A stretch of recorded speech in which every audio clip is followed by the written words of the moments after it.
Hello friends, welcome back.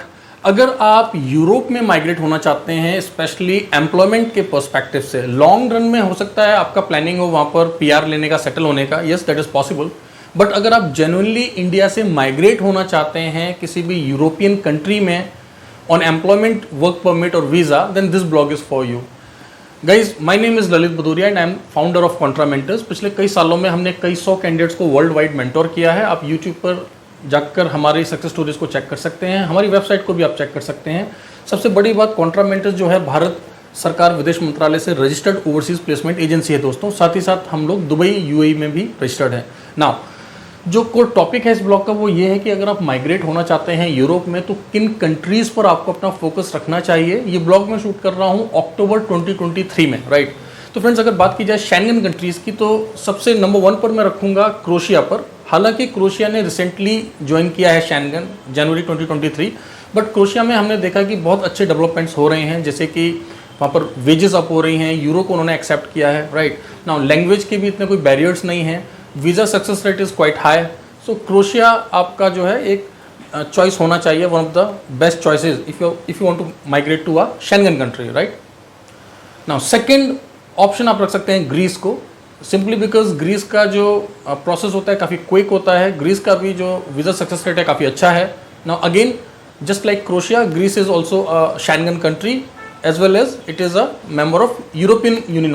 Now third country इस list में मैं रखूँगा लिथुआनिया को। Now Lithuania is one such country जो कि काफ़ी अच्छे पैकेजेस देता है। देखिए, इस ब्लॉग में बेसिकली मैं बात कर रहा हूँ ब्लू कॉलर्ड या grey collared, means lower level या मिडिल लेवल के लोगों के लिए बात कर रहा हूँ। अगर आप बहुत ही हाईली स्किल्ड हैं, फॉर एग्जांपल अगर आप आईटी एक्सपर्ट हैं या आप हेल्थ केयर सेक्टर से हैं, मान लीजिए आप डॉक्टर हैं, नर्स हैं, या आप हॉस्पिटैलिटी से एक टॉप लेवल के शेफ़ हैं, फिर तो आपको कोई भी कंट्री जो है ईजिली आपको वीज़ा दे देगा, राइट। चाहे वो यूके हो, ऑस्ट्रेलिया हो, न्यूजीलैंड हो, कनाडा हो, राइट। ऑफ कोर्स हर एक कंट्री का अपना क्राइटेरिया है, बट मैं बात कर रहा हूँ उन लोगों की जो कि एक नॉर्मल, जिनका पढ़ाई लिखाई है, 10th पास हैं, 12th पास हैं, ग्रेजुएट हैं, या जिन्होंने 1 साल, 2 साल, 3 साल काम किया हुआ है, राइट। बहुत हाईली स्किल्ड नहीं है, बहुत स्ट्रॉन्ग वर्क एक्सपीरियंस नहीं है, उन लोगों के लिए मैं बात कर रहा हूँ। मैंने आपको क्रोएशिया बता दिया, ग्रीस बता दिया, लिथुआनिया बता दिया और स्लोवेनिया बता दिया, राइट। अब इन सब के प्रोसेस में थोड़ा थोड़ा डिफरेंस होता है। अगर आप मुझे पहले से फॉलो कर रहे हैं तो आपने देखा होगा कि पिछले कुछ महीनों से हम लोग बैक टू बैक जो है इन सभी कंट्रीज़ के लिए ओपनिंग्स भी शेयर कर रहे हैं, साथ ही साथ हम लोग सक्सेस स्टोरीज भी डाल रहे हैं। अब कुछ ऐसे कंट्रीज़ डिस्कस कर लेते हैं दोस्तों जो कि शेंगन मेंबर तो नहीं है बट यूरोपियन यूनियन के मेंबर हैं, और काफ़ी अच्छा रिस्पॉन्स है इन कंट्रीज़ का भी, राइट। तो इसमें मैं रखूँगा बुल्गारिया को और रोमानिया को, राइट। नाउ बुल्गारिया का ऑलमोस्ट अभी कोई स्मूथ है, 3 मंथ्स 4 मंथ्स अप्रॉक्स में वर्क परमिट आपका आ जाता है ना। अगेन डिपेंड्स कि आपको ऑफर लेटर कब मिला, कब सबमिशन हुआ, वो सब कुछ क्रॉस वेरीफाई कर सकते हैं आप अपने कंसल्टेंट से। और बात की जाए रोमानिया की, तो रोमानिया का अब जो है वर्क परमिट टाइम पर आने लग गया है, और वीज़ा का जो वेटिंग था, क्योंकि मैं आपको बता दूं फिर से कि रोमानिया और बुल्गारिया ये 2 देश ऐसे हैं जहां पर आपको वीएफएस नहीं जाना होता। आपका वर्क परमिट आने के बाद में डायरेक्टली आपको एम्बेसी में अपॉइंटमेंट लेकर वहाँ जाना पड़ता है, राइट। तो रोमानिया में वर्क परमिट फिलहाल टाइम पर आ रहा है और वीज़ा स्टैंपिंग के लिए थोड़ा सा वेटिंग है, बट जो वेटिंग है वो भी ठीक है, मीन्स अंडर कंट्रोल है। तो आप रोमानिया को चूज़ कर सकते हैं। ब्यूटीफुल कंट्री, बहुत अच्छा देश है, बहुत अच्छा फीडबैक है, बहुत सारे कैंडिडेट्स को हमने मेंटोर किया है, और अभी भी बैक टू बैक हम लोग बहुत सारी ओपनिंग शेयर कर रहे हैं, चाहे वो हॉस्पिटैलिटी सेक्टर की हो, मेंटेनेंस की हो, कंस्ट्रक्शन की हो, ट्रेडमैन की हो, राइट। सो आप चैनल को सब्सक्राइब कर लें। अब कुछ ऐसे कंट्रीज़ जो कि ना तो शेंगन मेंबर हैं ना यूरोपियन यूनियन के मेंबर हैं, बट अगर आप गल्फ़ ना जाके, मीन्स बहुत सारे ऐसे लोग होते हैं जो बोलते हैं नहीं सर गल्फ़ में नहीं जाना है। ऑल्दो देखिए, ये आपकी पर्सनल चॉइस या पर्सनल प्रेफरेंस है। अगर आप मुझसे पूछें तो गल्फ़ में काम करना अच्छा है, कोई बुराई नहीं है। आप अपना करियर यूएई से, Qatar, Bahrain, Oman, Kuwait, in country से स्टार्ट कर सकते हैं। In fact kingdom of Saudi Arabia ने भी बहुत फ्लेक्सिबल नॉर्म्स कर दिए हैं, और इन सभी देशों में भी देखिए आज की डेट में जितने भी मल्टीनेशनल ब्रांड्स हैं ना, तो हर एक कंट्री में वो हैं, राइट।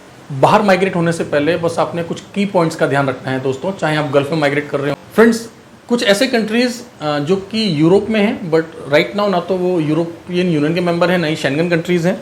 तो इसमें आप रख सकते हैं सर्बिया को और नॉर्थ मैसेडोनिया को, राइट। ये दोनों कंट्रीज़ को आप चूज़ कर सकते हैं। इनका भी वर्क प्रोसेस काफ़ी स्मूथ है। और एक कंट्री है यूके, तो यूके ने भी रिसेंटली बहुत सारे जो हैं वर्क परमिट वैकेंसीज अभी इंडियंस के लिए ओपन किए हैं, एशियंस के लिए ओपन किए हैं, तो आप उनको भी कंसिडर कर सकते हैं। ना जो लास्ट पॉइंट इस ब्लॉग में मैं आपके साथ शेयर करना चाहूँगा कि कैसे माइग्रेट करें दोस्तों। देखिए अवेयरनेस की थोड़ी सी कमी है। मैं हमेशा बताता हूँ, देखिए भारत सरकार विदेश मंत्रालय से रजिस्टर्ड ओवरसीज़ प्लेसमेंट एजेंसी के थ्रू ही आपको जाना चाहिए। ऐसा मैं पर्सनली नहीं बोल रहा हूँ, ऐसा गवर्नमेंट ऑफ इंडिया का भी बोलना है। गेटिंग? इससे क्या बेनिफिट होता है आपको? एक तो आपके साथ कभी भी कोई किसी भी तरह का धोखेबाजी नहीं होएगा, क्योंकि कोई भी जो रजिस्टर्ड एजेंट है जो कि लाइसेंस लेकर बैठा हुआ है तो वो आपके साथ कभी गलत नहीं करेगा। दूसरा, आप जिस देश में जा रहे हैं, अगर ईश्वर ना करे वहाँ पर किसी भी तरह का कोई नेचुरल क्लैमिटी आ जाता है, आपका कंपनी शट डाउन हो जाता है, कोई भी ऐसा इशू आता है, राइट, तो उस केस में क्योंकि जो विदेश मंत्रालय से रजिस्टर्ड एजेंट हैं उनको डायरेक्ट जो है असिस्टेंस मिलता है इंडियन एम्बेसीज़ का, मिनिस्ट्री ऑफ एक्सटर्नल अफेयर्स का, तो आपके लिए काफ़ी ईजी हो जाता है किसी भी तरह की हेल्प लेना, राइट। तो ये सबसे इंपॉर्टेंट पॉइंट है जो आपको समझना है। और आपको पता है कि कॉन्ट्रा मेटर्स भी जो है भारत सरकार विदेश मंत्रालय से रजिस्टर्ड एक एजेंसी है, और भारत के हर राज्य में कई सारे एजेंसीज़ हैं, बहुत पुरानी, बहुत अच्छी, बहुत बड़ी एजेंसीज़ हैं, बस आपको पता नहीं है। आप विदेश मंत्रालय की वेबसाइट पर जाकर रजिस्टर्ड एजेंट्स की लिस्ट को निकाल लें और देखें, हो सकता है आपके पास के शहर में ही कोई बड़ा ऑफिस हो जो आपकी जानकारी में नहीं है और उनके पास भी वो सभी वैकेंसीज चल रही हों जिनमें आप जाना चाहते हैं, राइट। तो उम्मीद करता हूँ ये ब्लॉग आपको अच्छा लगा होगा। चैनल को सब्सक्राइब करना ना भूलें, इस तरीके के साथ बने रहें। Thank you very much, all the best.